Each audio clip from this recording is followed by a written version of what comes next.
சில பேர் கையில் ஃபோன் இருக்கு, ஆனால் நெட்வொர்க் இல்லை.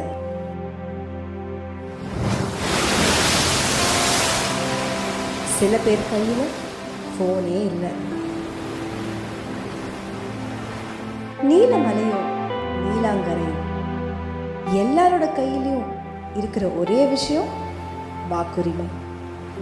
கேக்குதா? கேக்குதா? நோட்டா போட்டாலும் பரவாயில்ல, கையில மை இருக்கணும். 60,000 20,000 வாக்கு யாருக்காயினும் வாக்களிக்க தவறாதீர்.